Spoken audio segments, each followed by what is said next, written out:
You are listening to Stacking Pennies Daytona edition. We had that Stacking Pennies Performance 01 Mustang in the wind, buddy. We were looking good for a minute.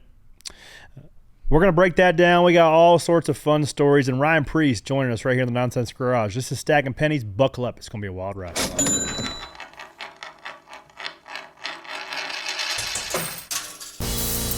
Stacking them deep, selling them cheap. It tastes like gasoline, rubber, and victory. We're just out here stacking pennies. Well, here we are. Ladies and gentlemen, Corey the Joy alongside Ryan Flores.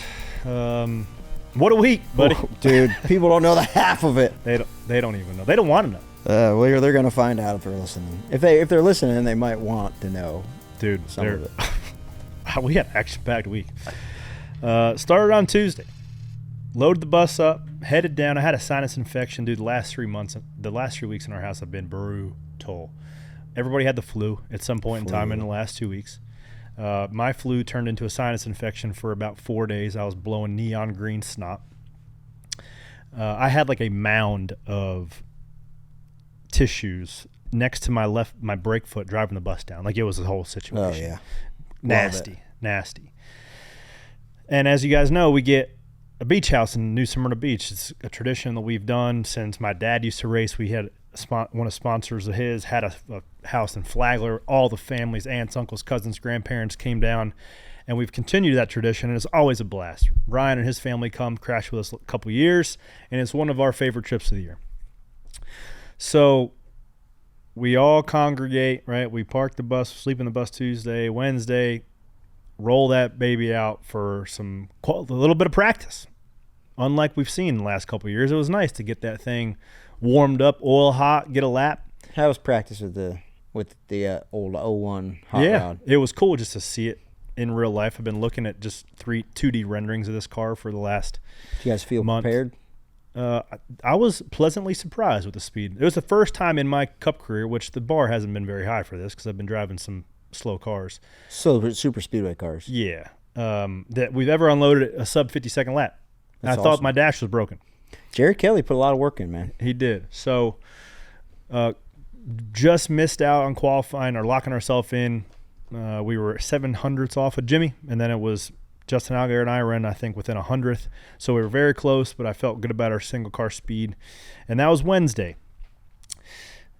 At the same point in time, at the house, my cousin Ryan, God bless him, brought a damn stomach bug from Connecticut with him.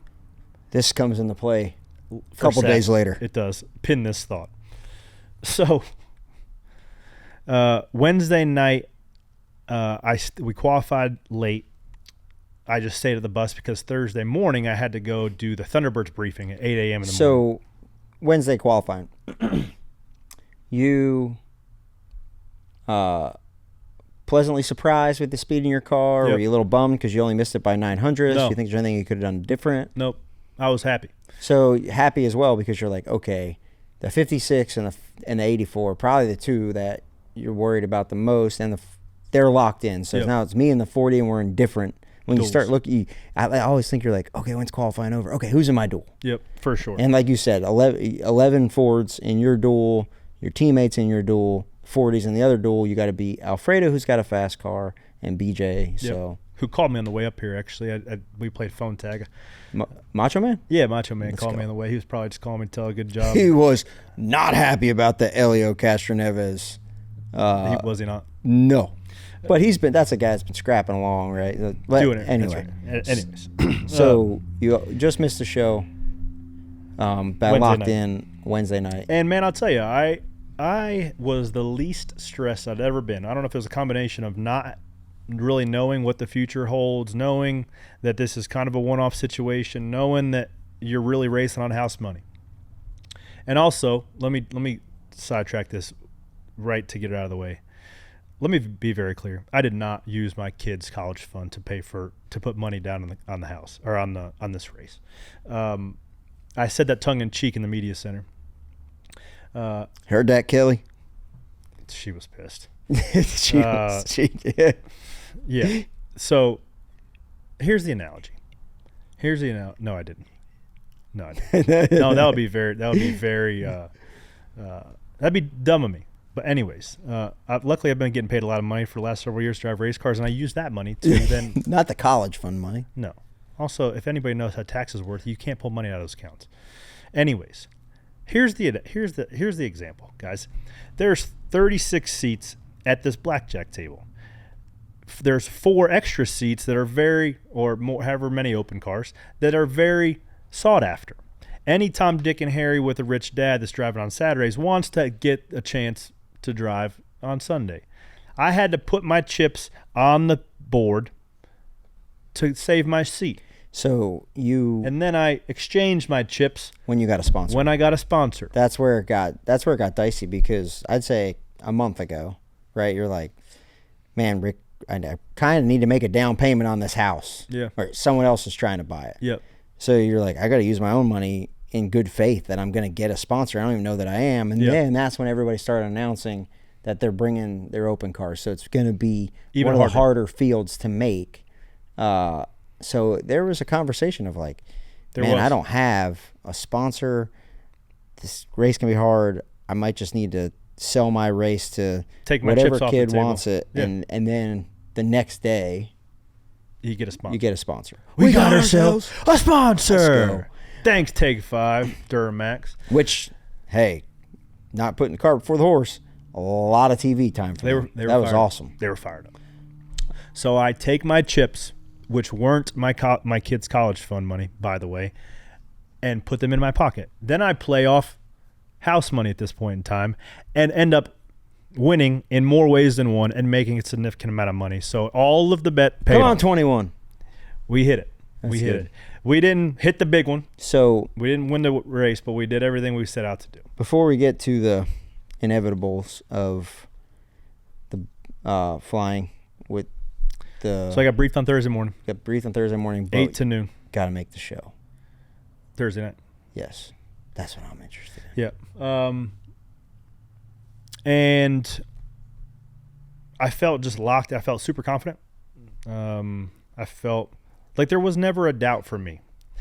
There's things that are outside your control a lot of the times at Daytona, but I felt very confident about control, things I can control, because this race has meant a ton to me and my family, but also just me and all the work that we've been putting in to try to get this thing off the ground and get the 01 on the car and get Stacking Pennies brand going. Like, that has been a lot of work, and to see it all come to fruition, there was no denying that I was getting that son of a bitch in the show. And the plan was this: we were going to save fuel the first half, we were going to execute the A cell, D cell, and the merge and back, and we were going to flip those guys, and that's what we did. I come in with Joey and Blaney and came out right in the middle of them, and I loved the spot that I came out in. That's like talking to Jerry Kelly. I was like, who's your gas man? Because I think that's something that is, and we'll talk about it in Boats and Woes, but that's something that's like, the pressure for him is high too, right? He feels the weight of that moment. Everybody does.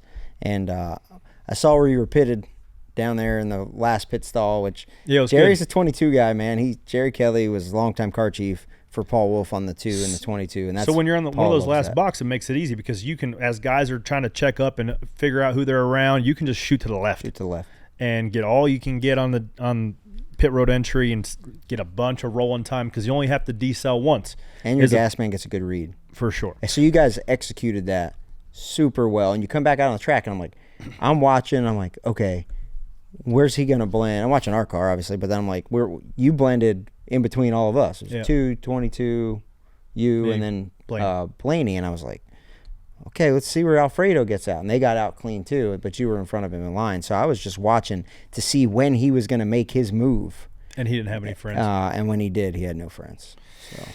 So we made the race. I thought it was super cool as a friend, like watching, like, I think it's easy. And one thing that made you realize the weight of making that race was Dale Jr.'s reaction, right? Mm-hmm. Like, inevitably, the guy that's kind of done everything in the sport, has probably the biggest platform in the sport, but he was just so excited to be there and to be in the show. And it's about Sundays, man. I don't know if you've heard me talk about it before. But he said it a little bit. He said it a little bit less brash, but he proved your point all week. Everybody proved my point. Justin Allgaier said he was equally as excited as making the Daytona 500 as he was winning the championship. Yeah, he did guys. say that. So, I digress. But I was like, man, just to get to the point. Like the road, I was thinking about the road. Shout out Steve-O, ARCA race. Hang on. You can't just bring the ARCA race up and then breeze No, through. I'm breezing through it. No, we'll come back to the ARCA race. But Jesus shout out to Christ. Steve-O, who started here. Yeah. I remember he was the crew chief for Butterbean Queen, his first ever race crew chief in the ARC series. He goes to Victory Lane, Daytona. Shout out Steve-O. But I was thinking about the times on the setup plate and just working here and the road that it's taken to get to you running the Daytona 500 with your own number, kind of your own branding, and like having an owner believe in you enough to do that. And I was like, man, that's really special to see. Well, I appreciate that. And the people who have followed along and know the work and passion that goes into it, appreciate those guys too. Because there's a lot of people that don't know, and Ryan Preece talks about it here shortly when we talk about it. People don't know, and they don't care to know. They're going to read the headlines, and they're going to make their opinion and judgment of you. But I can assure you this, man, life has kicked me down continuously over the last 6-8 months. And I feel more passion and more pursuit and just more more self-belief in myself than I have ever in my life, because I know that I can overcome no matter the day at work, the shittiest day that you could possibly picture. You just get up, you dust off, you keep pursuing wholeheartedly what the goal is. And the goal for me for the last 3 months is to go to the Daytona 500, to get this Stacking Pennies Performance brand off the ground, because that mean that much of what I'm trying to do for the future. And all of that came together, and I honestly couldn't have asked for a better Sunday.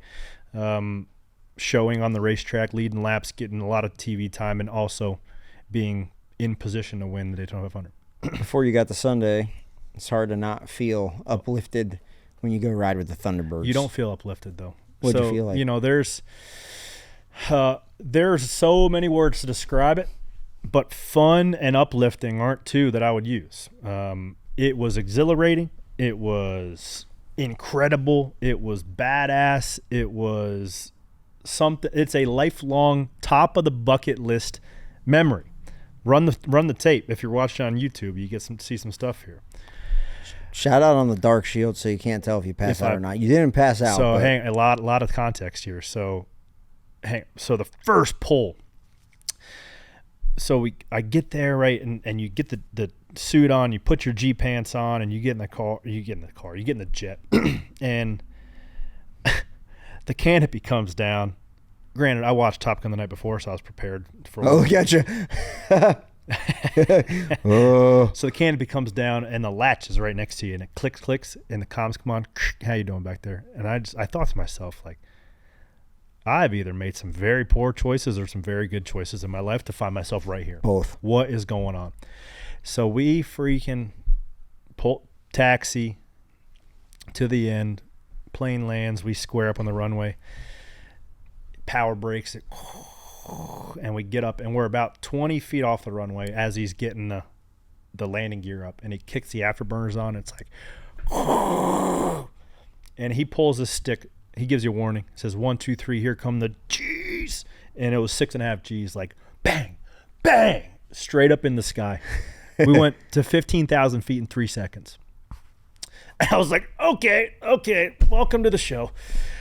So we fly then after we went straight north at 500 miles an hour. We fly to like the kind of the restricted airspace where we were playing around with the open airspace. And I had the flight list. I think it's in the bus, but they have like this rundown of maneuvers that you do. The first thing you do is a cockpit check, so that just to make sure there's no pens or dirt or whatever floating around. So they whip it right upside down, and you're flying around. They probably have it. So here. if there is, what are you supposed to do with it? You grab it and put it like in a pocket. Oh, okay. Right off so there's the initial pull if you're watching on YouTube, right through the clouds, and you're like, holy cow. So we do the cockpit check.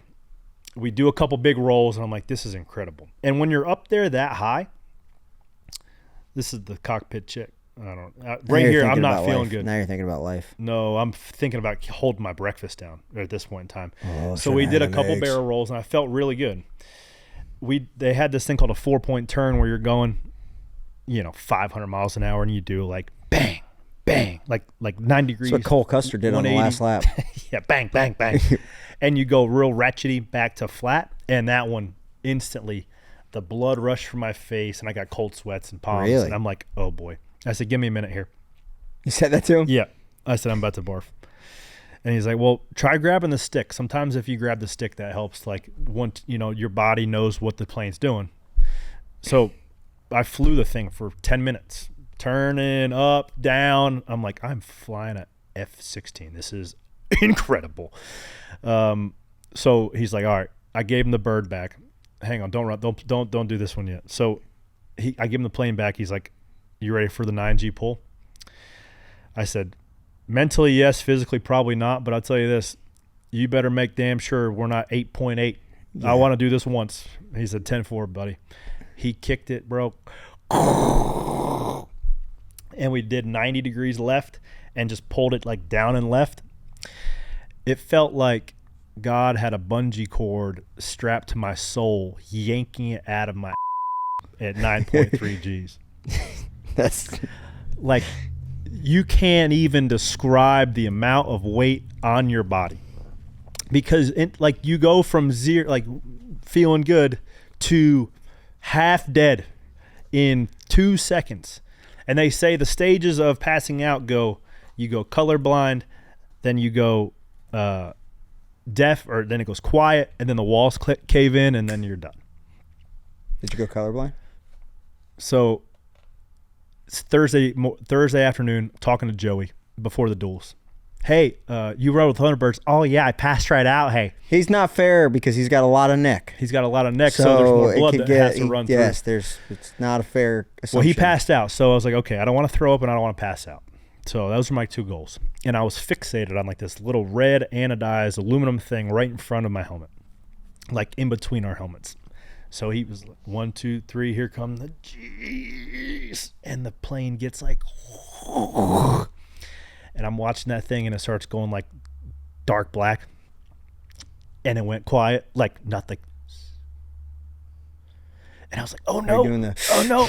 No, you're going, you can't breathe in and out, but you're like releasing it. You're like, and you're doing all you can to hang on. The walls didn't start closing in, but I'm like, oh, and he lets go of the stick, and I'm like, oh, that sucks real bad. Oh, that sucked real bad. And he's like, what'd it say? What'd it say? I think he was just asking to make sure I was alive back there, because you have like the heads up display, you can see altitude, airspeed, and G load, and we were 9.3 Gs. Let's go. Unreal. I didn't puke. So the last thing we did is like, I got a surprise for you. I said, please God, just park this thing. And so he's like, what do you think it is? Because we're flying back like 10 minutes back towards the racetrack, and I'm like, we gonna buzz the racetrack at like 200 feet? He is yeah. He kicked the afterburners on harder than we had all day. And I'm holding my phone to try to get a good shot, and we were about 6 Gs here, and my phone went in my lap, like, I can't hold it anymore. What an experience, man. What a freaking experience. And I've said this multiple times over the press releases and things like that, media sessions we've done. We've got a hero wall back here with patches from local military and police departments and challenge coins from all over. Any time that I get to do anything with any branch of the military, particularly with the Air Force, like the Thunderbirds were, it makes me so freaking confident and proud to be an American that we have men and women like that are absolute badasses. We were standing there before the race on Sunday, and Trump was there, and where he came out, we were like 3 boxes down, and he made a left and went right by us, and the Secret Service, like one of the head honchos, was standing there, like when we were doing the national anthem and all that, because they were kind of barricading it, and we talked to him a little bit. Trump? And the Thunderbirds, no, not Trump, the Secret Service guy. Trump did wave to us as he went by. Him and I think he listens to the show. He had his son with him. Yeah, I think he Don listens Jr. to the That's show. what I told the guys. Yeah. So you think he knows? I said, I think this is Stacking Pennies. Yeah, I think he watches on YouTube. He goes, when the Thunderbirds went by, he goes, that's the sound of freedom, buddy. Yeah, it is. And I was just like, dude, I was sitting there thinking, watching you, when they buzzed the track randomly during practice, like, holy, wasn't ready for that. Well, you were one of the guys. Higgy pulled the tape of my audio before the race under pace laps. We're sitting there. I had good starting position. We started 12th, so I can see the beast on the bottom, right? And we're going on the backstretch, and they got the fireworks going off, and you're cruising at pace car speed. The President of the United States is right in front of you, and Thunderbirds go over top. I said, this might be the most American I've ever seen in my life.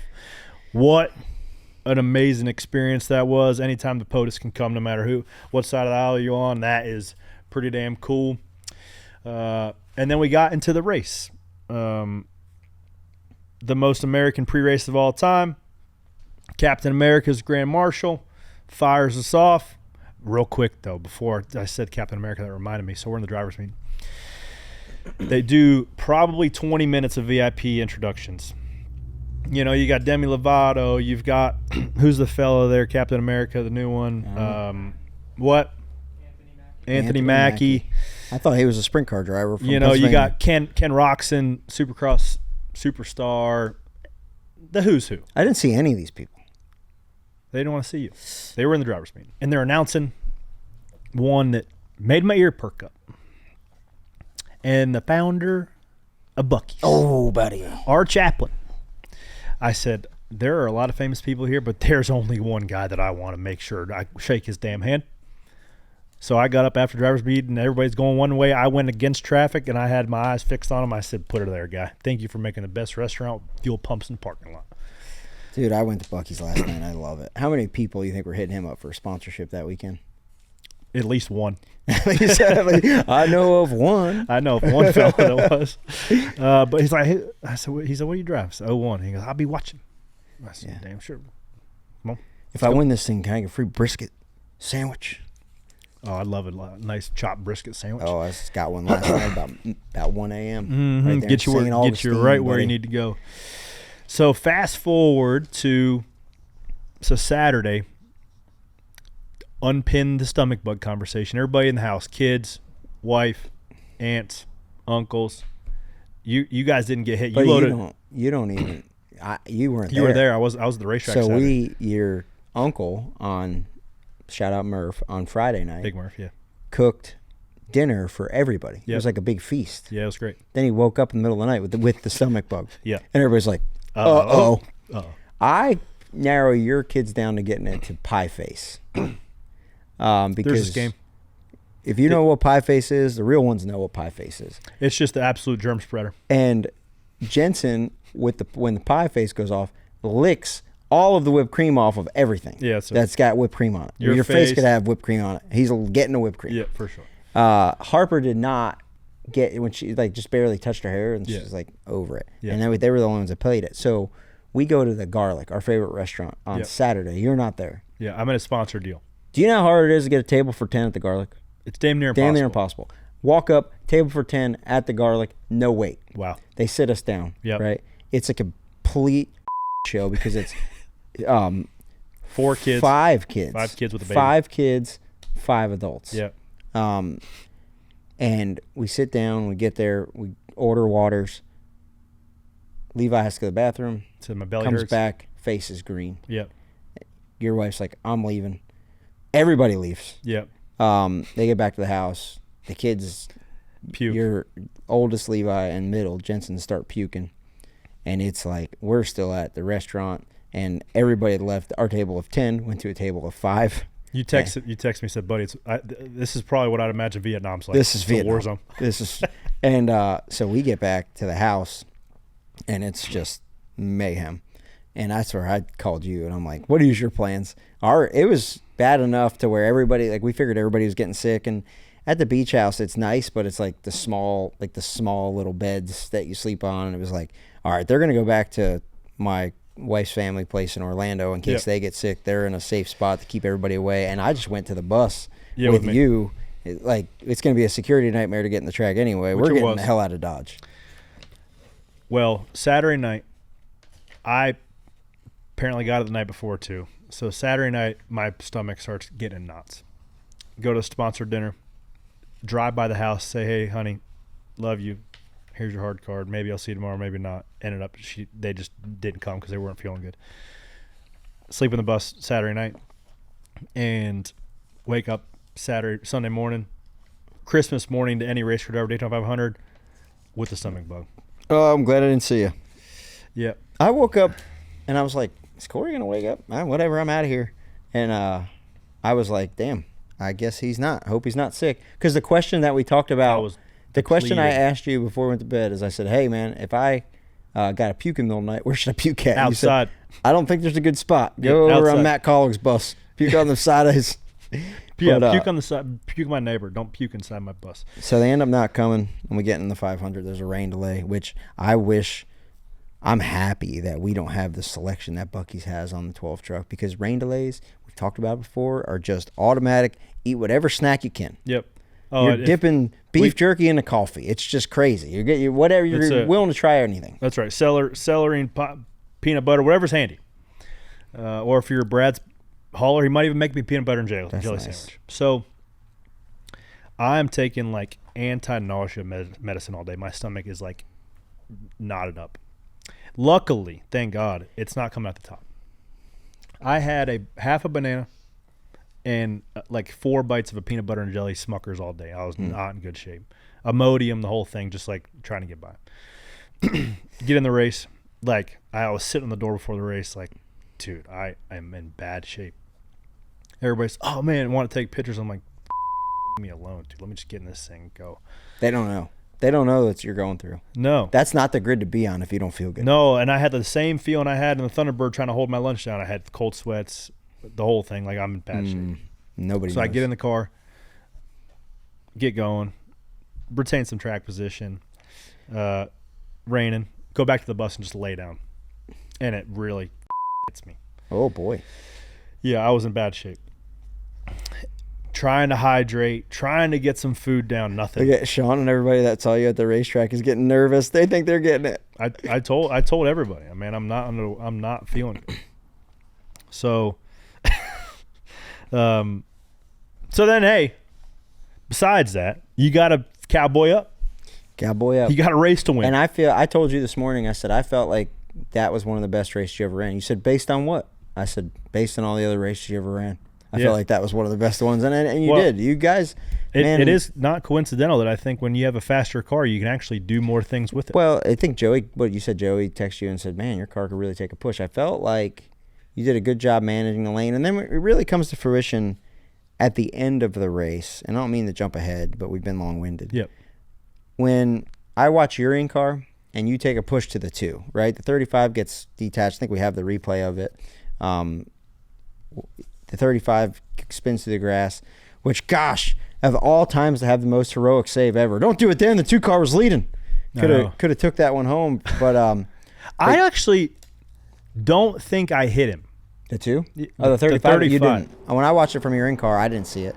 But I think his left front hit the apron. I think it did. I think he just, whoa. But because I was like, man, I feel bad about that. But then his left front hit the apron. I think he did it on his own. When you watch your in-car, you'll see I was off of him. That was a hell of a save by Riley. Well, if you're going to spin it out, you might as well try to save it. What I was most impressed with here when I watched in-car stuff, and Denny Hamlin had a great opening monologue where he just went in on everybody. It's definitely his perspective, but what I saw differently here is when you got the run and got to the 2 car, you got there to push him, but you didn't kill him. Yeah. You picked him up. Yeah, you when the 19 got to the 11, there was none of that. No. He hit it and he spit out. And when the 41 hooks a left to side draft the 11, the 19 split sideways. There was a lot of stuff going on. The 19 kind of started it. He did. The 41 was crowding, trying to side draft, but the 19 was the one that there was no touch. No. Watch how you pick up the 2. That's how you pick up the 2. Watch how the 19 gets the 11. Clink. Yeah. So it's then you're wrecking. It's that stuff when I watch it. I've never done it. I'm an uneducated fan. I've driven some short track stuff. It doesn't matter if it's the first lap or the last lap. If you hit somebody with that much closing rate, they're not going to be able to hold the car straight. Well, you either have some touch or you don't. It's like basketball, right? You're either using the backboard or you're swishing in the net. Right. And that was like when I watched that back, I'm like, oh, that checks out. Because the Colonel, yes, he tried to side draft. But when he came to side draft the 11, he didn't realize the 19 had a headlight out. So he hit the 19 first, and then it just cleaned everybody out. Yep. And when Denny got as frustrated as he did, I'm like, I understand where he's coming from, but I think it started further back. I didn't even realize till just now that was his teammate. Forgot about that. Yeah. You're still trying to get new faces, new places. But that's why when I say, like, I felt like you did a good job. Now, there was a couple guys that you got to, like the 2 car, he wanted to be leading the lane. So like he went to push you and see ya. Yeah. But then you picked up the bottom lane. You stayed within striking distance on the restarts, and that's why I thought it was one of your better races that you'd put together. The finish wasn't there, and obviously you've had better finishes when you're in the 7 or that whatnot. But I felt like those finishes were a little bit attrition, I felt like this race was the first one that, other than the Atlanta race, I thought the Atlanta race you were there too, but I was like, no, we drove to the lead. He might win this thing. Yeah, we drove right to the lead. When there was an instant with probably 20 to go, 18 to go, I was on the bottom lane, and the bottom lane stacked, and I was clear of the 47, popped out, and I'm like, okay, this is the spot. You want to be leading the line. You got Joey and the 47 behind you. Let's freaking go. And Joe, the 47's getting to me, and he's pushing me really well, and I'm in there in my helmet. Come on, Ricky! Come on, Ricky! Let's go! We gotta see if you can find that in car if you're actually yelling like that. Ricky was you're not gonna be able to hear the hell out of you. You might. I mean, I wasn't on the radio. Oh yeah. No, I was just in my helmet. Come on, Ricky! It was really impressive that you guys made that top lane work. 22 had arguably one of the fastest cars. Everybody says crazy thing that happened to him. Holy crap! I saw the piece they took out. That big mark pulled out of the. It was hard right here trying to cover both lanes because the top would get some mow, middle would get some mow, and I was trying just to cover and work both of them to the front because inevitably all lanes are going to become equal at some point, and you want to be leading them. And we had the big run in the back, and I'm like, I'm leading this thing. Let's freaking go. Oh, so Joey was leading the top lane. You guys came up to cover. Yeah. Okay. It was really working well when the 47 and I both were able to cover lanes. You guys new were leader. now. 0-1. That was fun to watch. I was pumped for you, and I thought, like, man, he drove up and took control of this race. And the 47, I said, man, all that talk about the lawn care business has paid off. They're really working together pretty well. Yeah. Because everybody else was kind of bailing on you. But all in all, man, it turned into a little bit of a mess at the end. And well, one of the fellas that had himself a mess as well is Ryan Preece. We're going to talk to him. He's coming in Noncents Garage. So it's right after the break. Ryan Preece coming in on Stacking Pennies.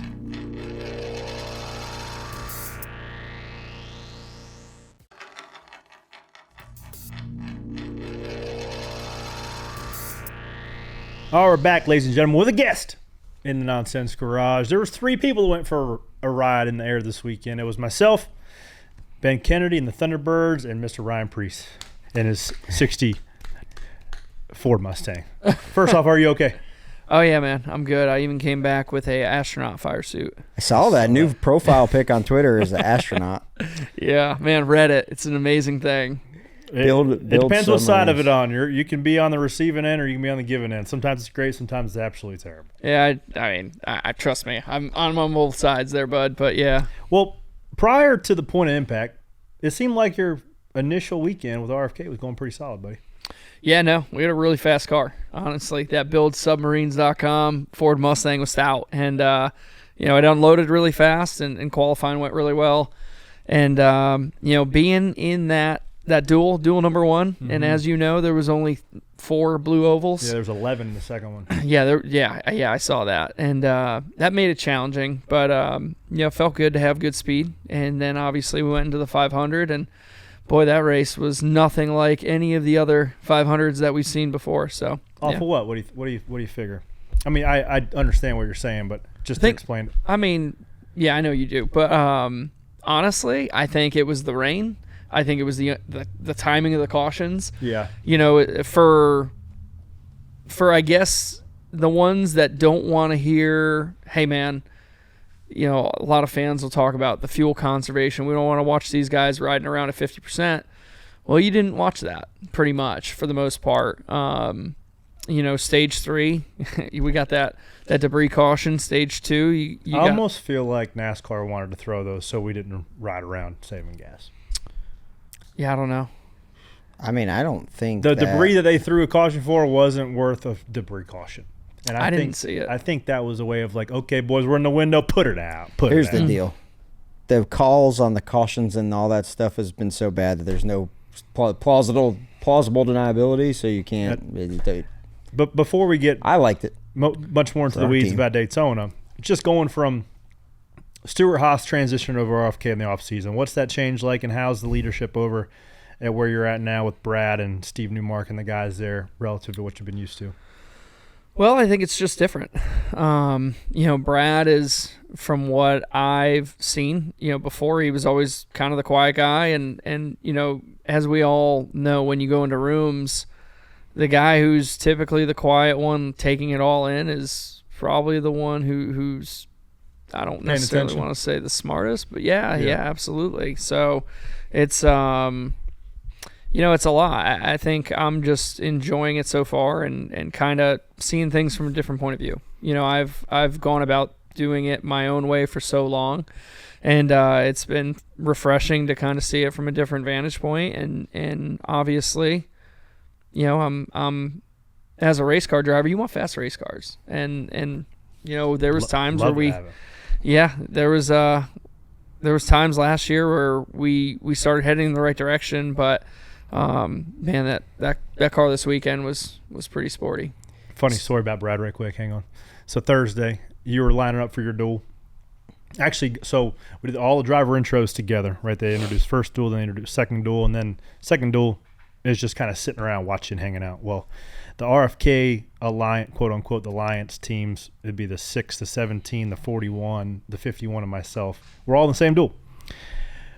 We have a little team rah-rah go team meeting of what we're going to do, how we're going to pit, when we're going to do it, yada, yada, yada. And we're all in there waiting on Brad. Apparently it's the theme that Brad's late to meetings. I don't know. But he was late to this one. And we're all up in the lounge 5, 6, 7 minutes. And he pokes his head in. He's like, oh, man, I want to make me a sandwich. I said, Brad, make me a sandwich too. And he's like, really? I'm like, yeah, I'll take a peanut butter and jelly sandwich. Thank you. My man was down in the dang trailer talking to guys for 25 minutes. He must have forgot you had a meeting. Well, what he did was there was probably 8, 9 people in the lounge. That made a peanut butter and jelly sandwich for everybody. Let's go. It was a great sandwich. I don't know if you want to, but tell him what he told you when you asked him for advice. It's funny. It's a Brad answer. So I asked the question, okay, Brad, let's hypothesize for a second. Let's assume now we do better than everybody else saving fuel.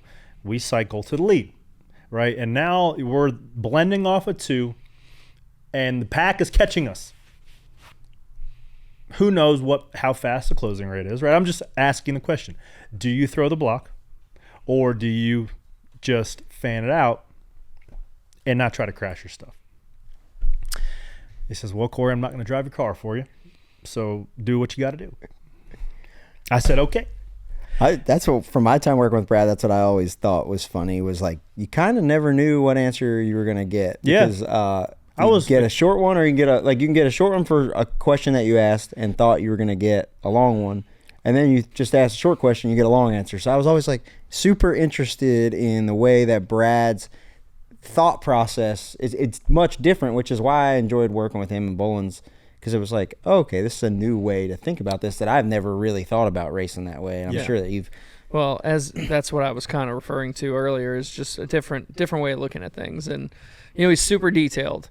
I think you and I kind of attack racing in a similar fashion. It's point and shoot. If we see a problem, we're just going to fix it, and then we're going to move on to the next problem. There's definitely a game plan and a roadmap to where we need to get to. So that, I would say, has never really been my strong suit. It's always, hey, I'm going to do this, and I'm going to, however I need to do it, I'm going to do it.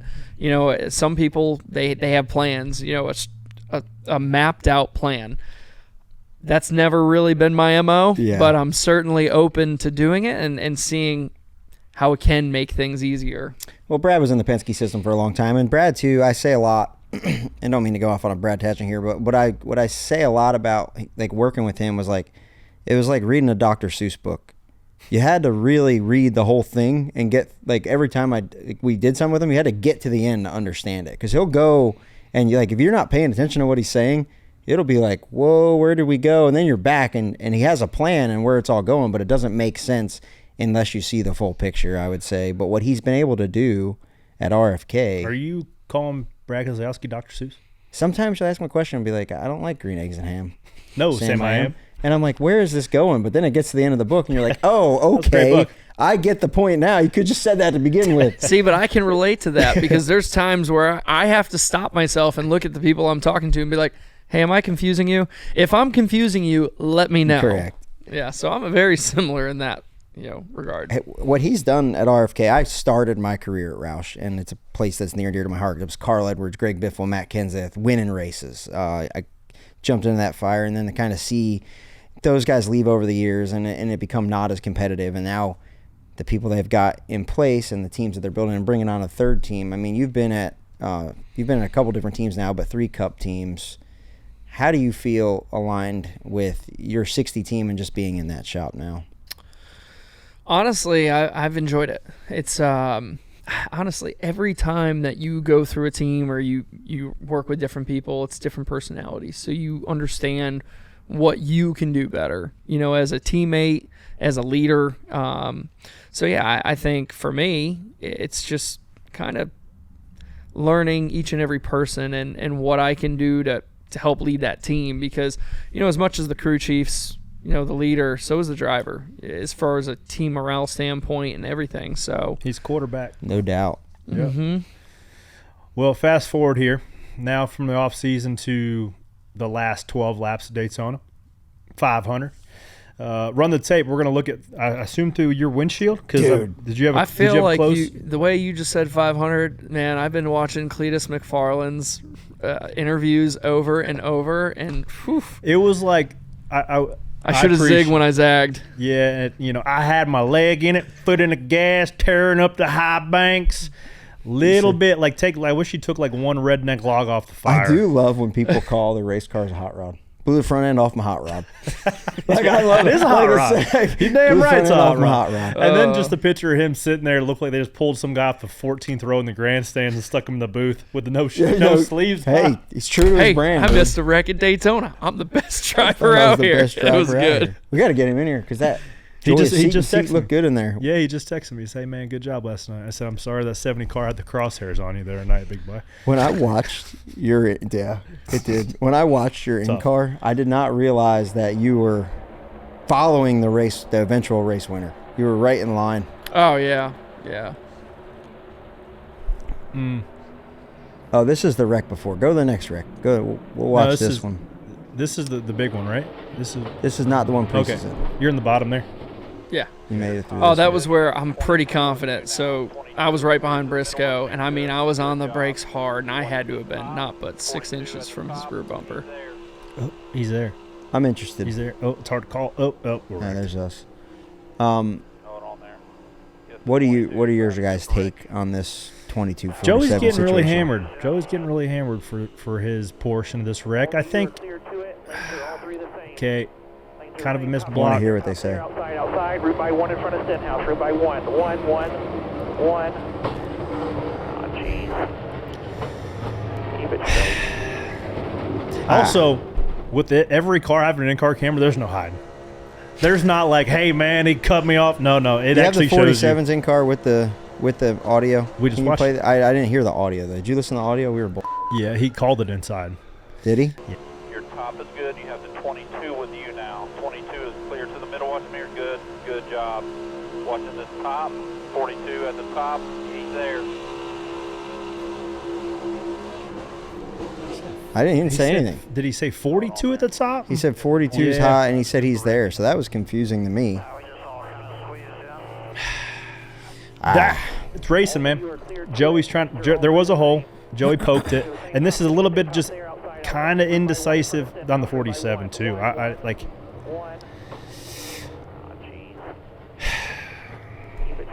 I was frustrated in the moment because of Because you got wrecked. being on the 12, right? But like looking at it, Joey feels like he gets in front of that middle lane. It's close. The 47 was. I feel like you can't triple move. Like you moved, move back, moved. That's So- where that's one thought that I generally have is like every move you make has to be intentional, and you can't soft hand it. Like, no, like if you're throwing a block, you gotta throw it. If you're covering a lane, you gotta commit to covering it, no matter if you get turned or not. And it seemed like the 42 was like a little bit indecisive. kind of looking off at the 42, debating on covering the top, and then the 22 had his nose in there, and it's just you crash, man. Once you make a move and you decide to, a lot of times when you go back on it is when you end up For sure. backwards. Yeah. How many laps to go was that one? 14 laps to go, or 12, somewhere in there. Yeah. But you're kind So you missed that one. Had to be feeling pretty good about your chances. So Where no, are no, you? no. 10th, maybe? What's you asked that question. What's your thoughts on On what? that wreck? 14 laps to go, man. Yeah. Too early, It's you think? aggressive. Too aggressive? Well, I don't know. Not too aggressive, but I think, like, what do you expect? You know, at that point, I feel like when we're racing in that race, you don't expect a wreck to happen in stage 1. You certainly don't expect it to happen in stage 2. But stage 3, in the last 15, it's typically going to happen in the last 5, like it did. Mm-hmm. But that happened a little early. But yeah.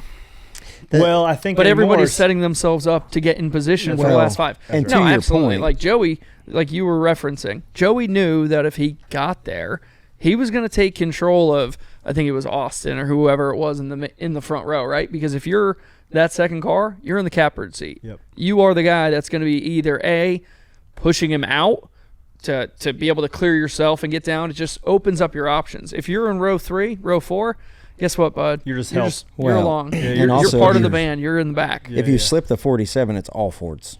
Yeah. So everybody's got control of it at that point. Yeah. I also but don't to your think- point earlier before we started the podcast, you said this race reminded me of a race at Seekonk where you just couldn't go anywhere. Yeah. So if you couldn't go anywhere, I was listening to Letard earlier. He said Dale Jr. would say, every run you don't take is one you might never get back. Yeah. You know, I'm not going to lie. When you took the bottom lane, it was probably about 20 to go or whatever it was. It was you and Ricky. When you guys went low, it had not been working the entire race for me. So I said, no, I'm going to sit in the middle. I'm just going to be patient because I know if I start, lane jumping, I'm just going to end up further back than where I am. Yeah. And I didn't. I just kept watching guys that were doing it go forward. And I'm like, what the hell? There's really not a rhyme or reason on which lanes go. It's just Yeah. who's leading it, how committed the guys second and third are to not saving fuel and just being in the wood. And we just happen to play it right and be in the right spot. You know, But and it that's still a big didn't go part our of way. it. You need to understand who's saving fuel in your lane or not, because that completely changes. Like, there's so much going on in these races now. You know, before it was, hey, I'm going out Daytona 500. We're going to put it to the floor. We are going to race 110% the entire time. Now you have guys on different strategies. Yep. Yeah. Yeah. Well, let's just go ahead and talk about the elephant in the room here. Because elephants can fly. What elephant? If, Your ass flipping upside down. That's what we're going to talk Oh, about. yeah. I hadn't. Hang on. Before we run it, I might have seen like half the clip of this when I was doing a wheelie. Yeah. Somebody asked, maybe Lee Spencer after the race on pit road, like, "Hey, what do you think about Ryan Preece's wreck?" I'm like, "Don't tell me he flipped again." Yeah. It's becoming a common thing. Show enough. Run the tape. the Colonel. Colonel was So in that moment, you know, when you're tucked up on the guy, because I was on Byron, because as my job, I'm trying to get Byron to whoever's in front of him to make sure we're moving our row. Yep. All I heard next before this all happened was they're wrecking, and then bam, it was like split second. I mean, and then it was just were you looking up at the sky like, oh, yeah, it was kind of like Talladega Nights. I'm flapping through the air. This is not Yep. good. Yeah, that's actually right there in that moment. I'm like, eyes are closing, and it gets like, as you know, dead silent. Yeah. And I knew for how long it was dead silent. I'm like, in my head, I think I'm like Out of the 10 feet, ballpark. 15 feet in the air, and I'm launching it Yeah. past the grandstand. And or you're like, damn, past the fence. I just saw this movie. I didn't like it. Yep. But yeah, in that moment, I'm like, I have we got a problem. and interject here if you think I'm wrong. I think your car comes down on all four wheels if it's not for the 43 right here on your left side door. Nope. Run I don't think run so. the tape, Danny. I really think so. I don't. What? Because we'll never know. We'll never We'll know because that's never what know. happened. Because You know what? You know what we need to do? I don't know. Actually, you're right. Never mind. Maybe you're right. Really got to make better cameras that can hold up to that. Yeah, that's right. We need flip-resistant cameras. I've actually been meaning to watch this one. Oh, here you go, buddy. Oh, You never shut your eyes. That is such a crappy feeling. Let's see right here if the 43 was on your door. Okay, he wasn't on your door. Oh, it looked like he was on the door. Nope, it He took was off not. like a damn kite. Did the hit backwards? That's the one that I feel like. oh, yeah. Yeah, never mind. Oh, it tried. It tried real hard to come down, but she just didn't You want see to the go. rear brakes lock up? It's when I hit the brake pedal in the air thinking I was going to stop it. This will get her woed up. I was like, here's my ticket. I want off the ride. I don't want to get on here. Hey, let me grab a gear right here and try to set Yeah. this bird down. Yeah. Man, Apparently, I needed to watch you more Monster said- Jam and lay on the throttle. That's That's what I was wondering. Nitro Circus, throttle, brake. What do we need? Yeah. Explain to the listeners though, like as you're flying in the air, you said it's dead quiet, right? But that one didn't seem like a. Did that one hurt more than the big 16 roller? I think so. Yeah. Have you seen your mouthpiece data yet? Do you wear a mouthpiece? I didn't wear it. Well, I had been I would wearing have it. swallowed it. I had actually been wearing it all weekend, but what I found is I must grind my teeth. Yeah. And so they gave me the other one, and the other one just had a little bit of like, it was pulling on my teeth, and I didn't like it. After, like, I had started with it with the first rain delay, and then I had enough time to think about it right before we got going, and I Yeah. just ripped it out right before. So, yeah, so I didn't. Teeth grind. But I can tell you, I thought this one was optically it didn't look as bad, but I thought it was worse.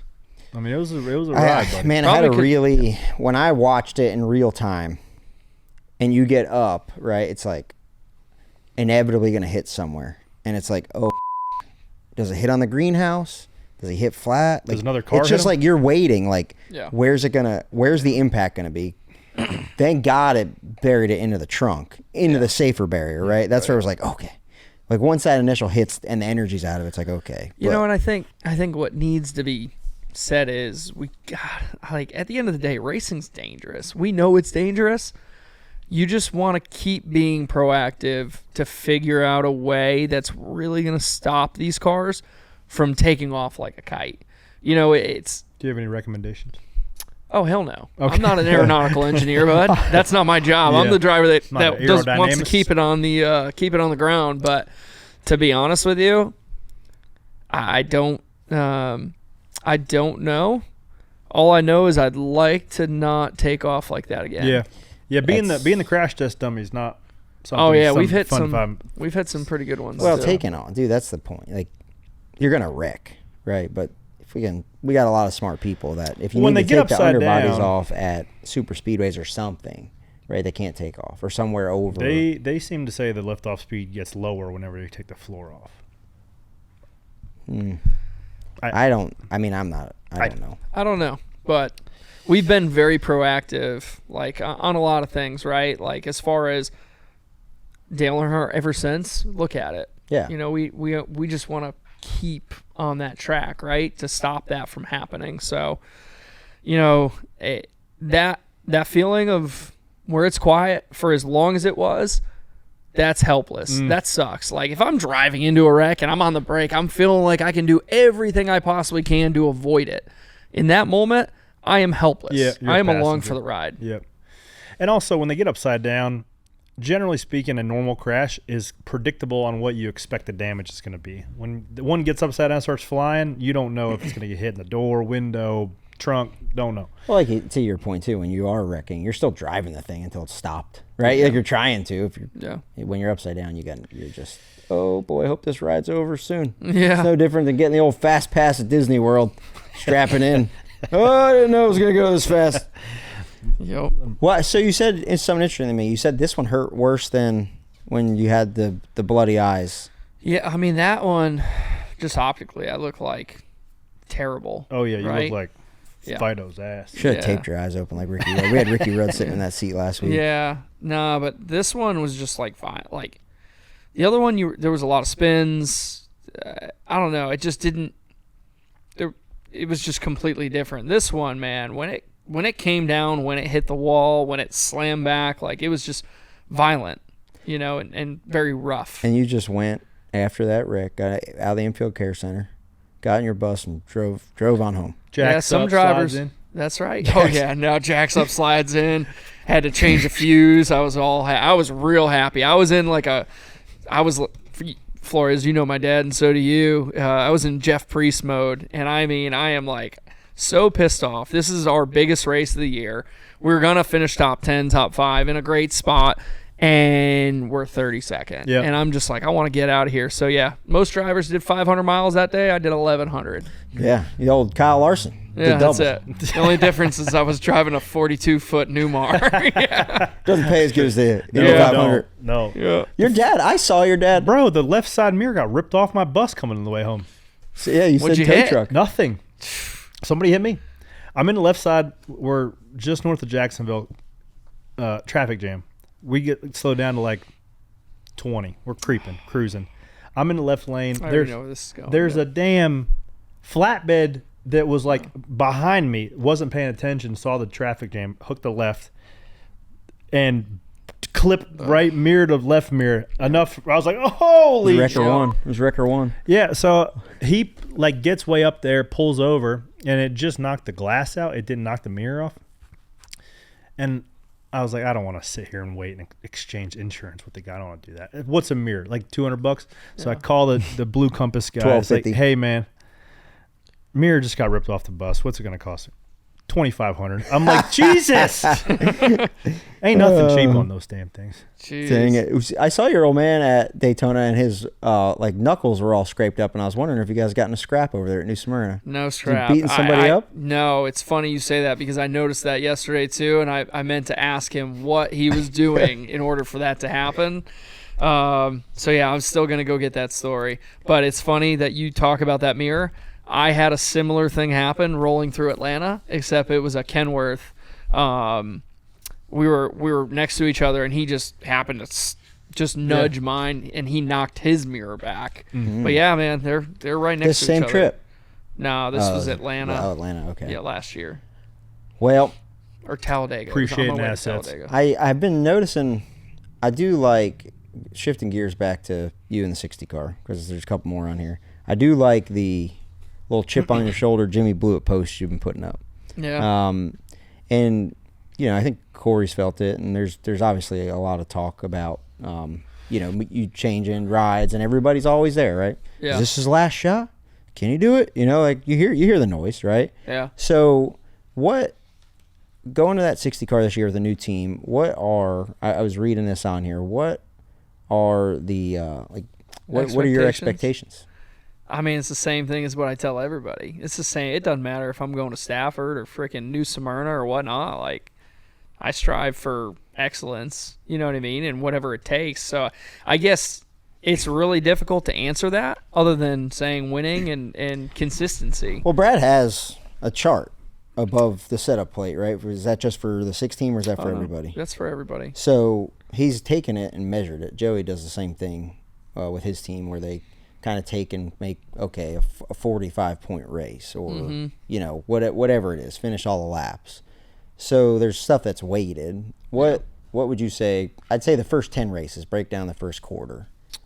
Do you, or is it just every race that you go to that you're like, every race you go to, you got to figure out how to win? Do you look at it like that? I mean, for me, you go to every race track, and depending on the type of track and the situation you're in, you change your expectations that. So Atlanta, you know,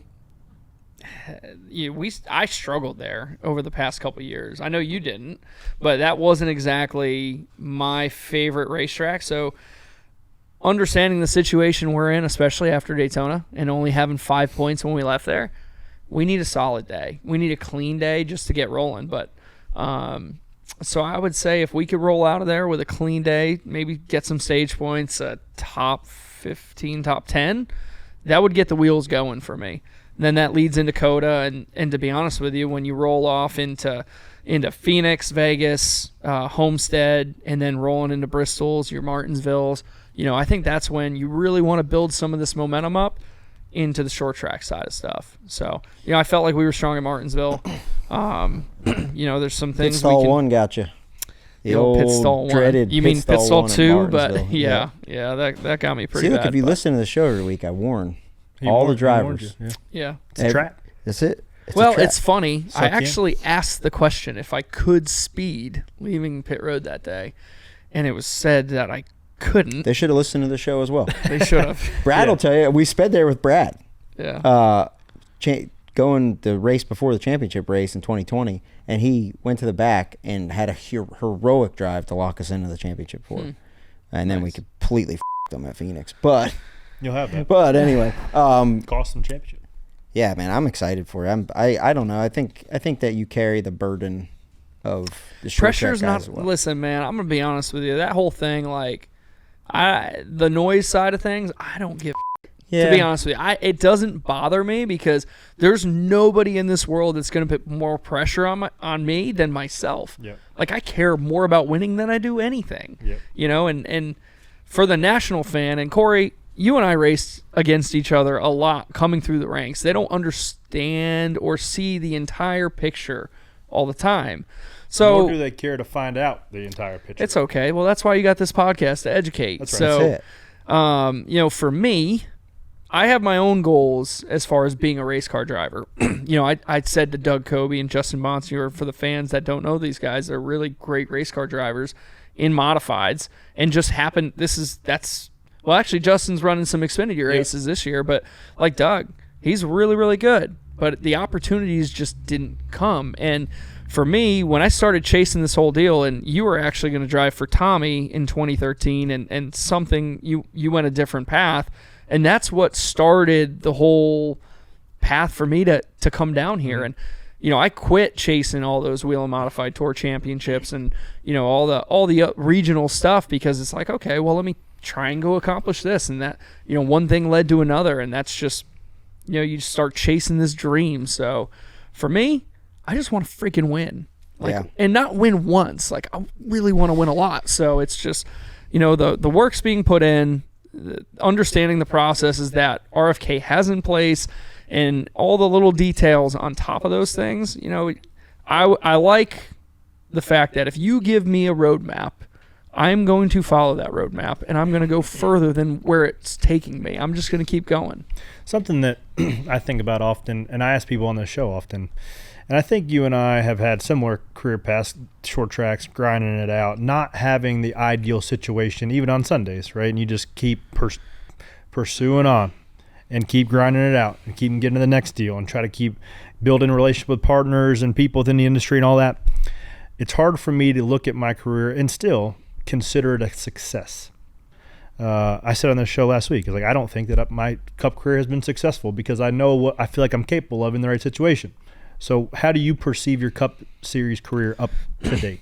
Yeah, I mean, so for me, the way I put it is there's people that want to be a part of the show, and then there's people that want to win, and that are racers. I agree. You know, when I walk out, if, you know, let's say we end up 13th one day, and there's people that are happy. I'm not, because I come from a background of, like, you're only happy if you were contending for a win and it just didn't work out, or you won. Like, that's what separates you from wanting it. So I guess the answer, yeah, no, I don't, you know, I think there's been some things that I've been proud of. You know, I'm definitely not proud of, you know, the different, you know, things that I've done, but at the same time, yeah, no, I think, you know, I have goals. I have goals for myself and winning races and, you know, establishing myself. So, you know, it takes a while, and I think for most race fans, they learn that, you know, or they expect it to be like, you know, I'll use this as an example, is like Kyle Larson or Chase Elliott or Ryan Blaney, where you're in those situations, and, you know, after 2-3 years, you just start knocking them off. You know, there's a lot of things. There's only 5 or 6 of those guys per generation.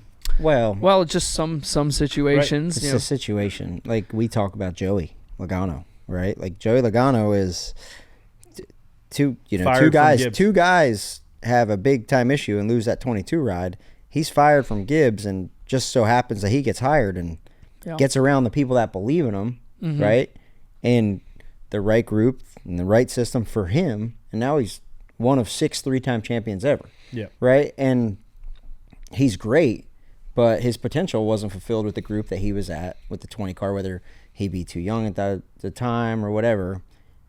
Getting with the right people at the right time, and I said this to our group before the season with the 12 car. I said it's very rare that you hit like at your driver's prime and your cars are good and your manufacturer's good and you have good teammates that also help build your team. It's very rare that you hit that, and it's very like fleeting. So I hope that I know that you can do it, and I know that you both can do it like at a high level. And I hope that the 60 ride is that for you. Like I think that's both of our hopes. Yep. Because we know you can do it. It's just given the opportunity and having the right people around you. Yeah, and honestly, racing in general, there's so much to it. You know, the driving side of it, that's the fun part. But you know, like I actually walked into the seat shop here before I walked in here, and you know, for me, I've been buying seats from your dad for since I was 13 years old. Yeah, whatever it was. So. You know, the race shop and the building the race cars and all that provides the speed for us to go out and do our jobs well.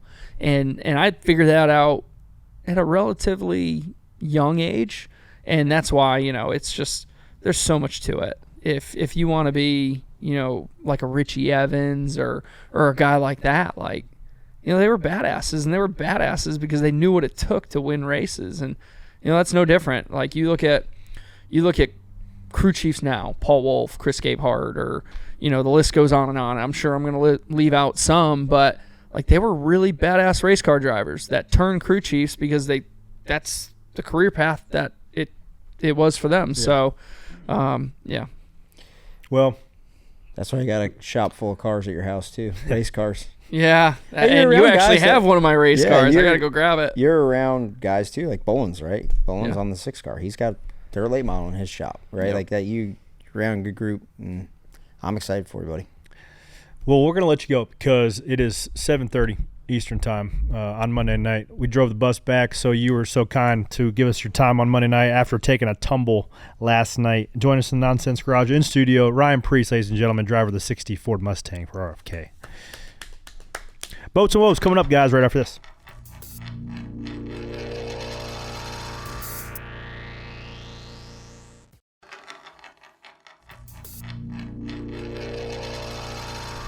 All right, everybody, Ryan Preece just walked out. Now it's time for some Pit Road Boats and Woes. Now, there were some woes on Friday, there were some woes on Saturday, and there were some woes on Sunday. So first up, what do we got? We have the woe on Saturday. This is the biggest woe of the weekend. Chris Wright coming in hot. You almost did this. Near and dear to your heart. Yeah, I'm a black kettle in this situation. I can't say anything. Now, this didn't even look like an attempt. I don't know what happened to him because his brakes work.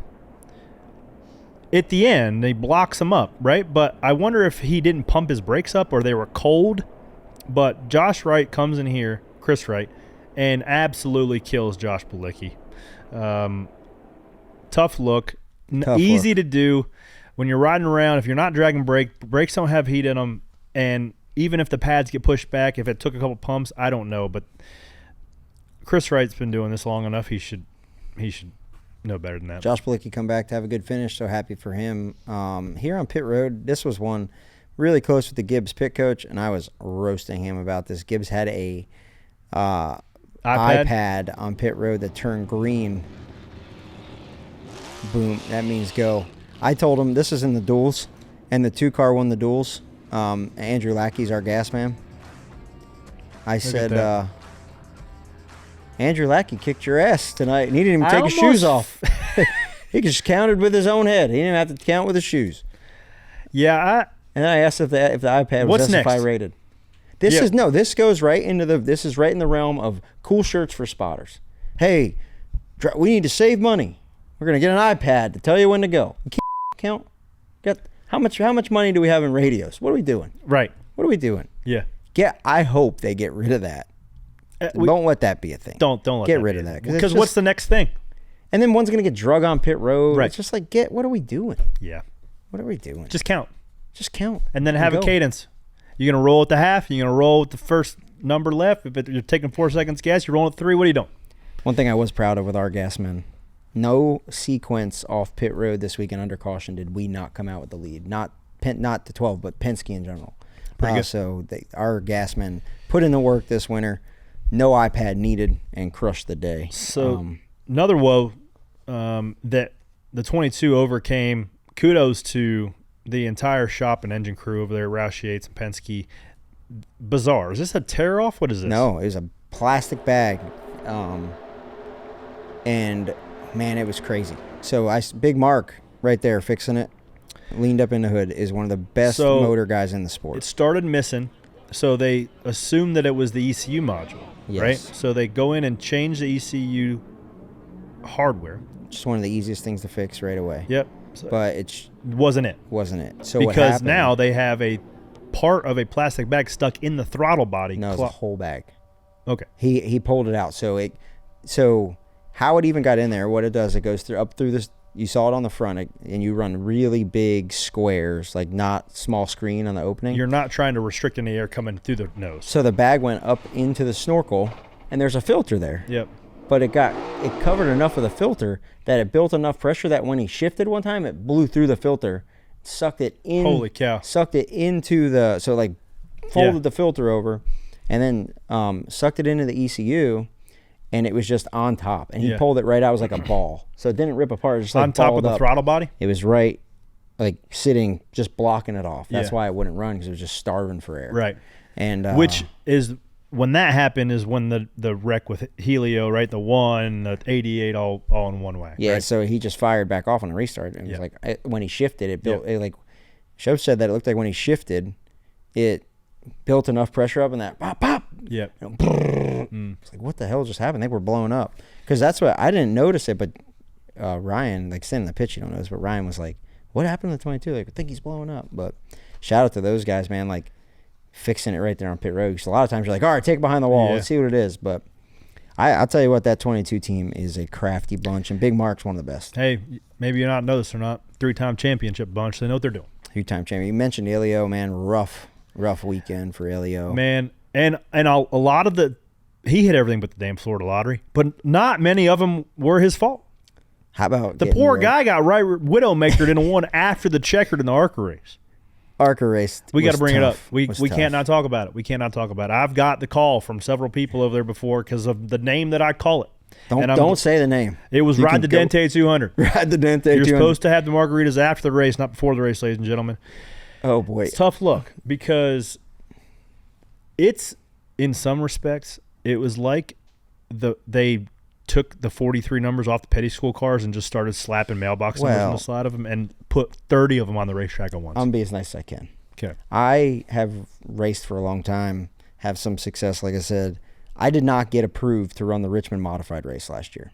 Yeah. I don't know what the approval process is for the ARCA race, but that being said, not trying to poo-poo on these guys, but when I look at the amount of talent that is at New Smyrna Speedway, Ocala, Volusia, with the World Outlaws, with the modifieds, the late models, I watched all week. I had some vested interest because Hot Pockets is a spot for George Phillips, so I watched all of Speed Weeks, and I love the modifieds there at New Smyrna. Yep. And I saw a lot of talent. And then I turn on national TV on Fox, and that was the product we put out. I was like, man, this has to be re-envisioned. Like, this can't be what we lead our year with. Yeah. And I don't mean, like, I don't know what the checks and balances are. I don't know if you cut the field by 15 cars and just run 25 or make it an invite only, but it was a very bad product.